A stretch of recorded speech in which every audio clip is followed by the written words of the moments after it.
وعلى آل الحسين وعلى أولاد الحسين وعلى أصحاب الحسين.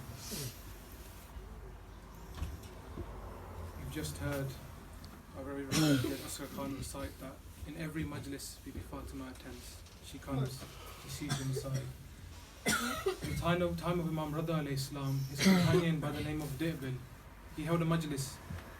Imam Rida attended, and when Imam Rida attended, he began to throw his imama on the ground. When the Messiah got more intense, Imam Rida passed away. He passed out unconscious. They said, Debil, stop, Imam Rida has passed out. He came to Imam Rida. Imam Rida woke up. He said, oh Imam, what's happened? Why did you pass out? He said, Debil, when you were reciting the Masa'ib of my grandfather Imam Hussein alayhi salam, I saw my grandmother Bibi Fatima in front of me.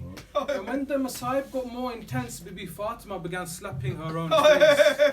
I'll say, Imam Rida, I know why you really passed her out. Because Bibi Fatima slapped the same face that was slapped on the door behind in Medina. Just some few words for Bibi Sakina Salamu alayha. It is said Imam Sajjad said, I will never forget my sister Sakina. Why? He said, whenever my feet had thorns in it, my sister would come and remove the thorns from my feet. But for hers, when there was thorns in her feet, there was no one to remove the thorns from Sakina's feet.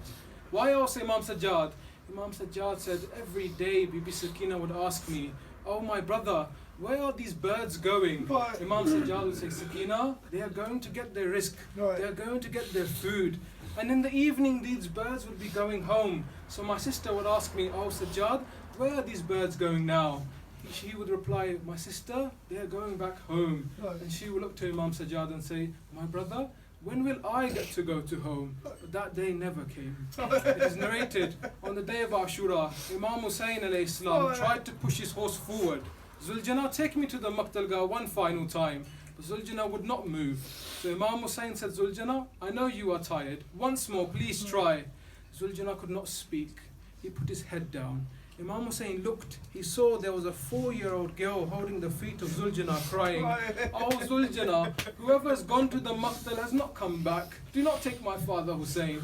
Imam Hussein came off his horse. My dear Sakina, why don't you let me go? You've given me permission. She said, my father, you have taken Ali Akbar with you. You have taken my brother Ali Asghar with you. What will be of me? I am your daughter. What will happen to me? The scholars say Imam Hussein picked up some haq of Karbala. He poured it into Bibi Sakina's head. He said, Sakina, for you there's Yatimi. For you there's Asiri. For you there's Zindan of Sham. Have patience, my daughter, have patience. Which is why, when the tents were being burnt, Hamid bin Muslim says, there was one little girl I saw who had fire in her clothes. And she would run and this fire would increase. So I helped her out. Then she looked at me and said, do you know which way Najaf is? I said, little girl, Najaf is too far. Why do you want to go to Najaf? She replied, my grandfather Ali ibn Abi Talib is buried there. He's Mushkil Kusha. I want to tell him what they're doing to us. He said, little girl, it's too far. She said, then can you take me to the Firat? He said, maybe this girl is thirsty. He took Bibi Sakina to the Firat, but she didn't run towards the water. She began running to a body that was cut into pieces. This was the body of Hazrat Abbas alayhi salam. She threw herself onto Abbas's body and began crying, oh my uncle, come to the tents for the final time. We don't want the water anymore. People like Shimmer are beating Bibi Zainab. Oh my uncle, please come back. But I'll leave you with this. One final night in Sham, Yazid woke up. He heard a lot of crying. He said, who is this crying? They said, it's the Aziza of Hussein. It's the daughter of Hussein. Why is she crying? She wants the head of her father. She wants to meet him. He said, then take her head to her. They brought the head of Imam Hussein on a plate. They brought it to Bibi Sakina. She said, I do not want no food. I want my father Hussein. They removed the cover. Bibi Sakina saw the cutted head of her father.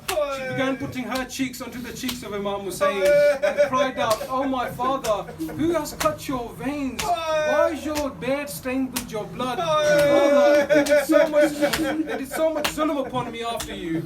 But I'll leave you with this. One scholar says, a few years after Bibi Sakina was buried, She came into his dream and said, remove my grave or remove the water from my grave. Ever since Karbala, I do not want the water. This dream kept on coming and coming until Bibi Sakina said, oh Sayyid, I have told you, either you remove my grave and bury me somewhere else, or you remove the water from my grave. He said he went there, he took his women and said, oh women, you deal with this little girl. I'm going to stand far away. Pretty soon he heard screaming and shouting, and some women had passed out. He came running and said, what's the matter? What's happened? The women started to cry. They said, oh Sayyid, we have digged the grave of Bibi Sakina, but when we brought her body out, after all of these hundreds of years, the blood was still running from her ears. Her kurta was still burnt. There were still marks of bruises upon her face. What did this Bibi go through? What did this little child go through? Inna lillahi wa inna ilayhi raji'un.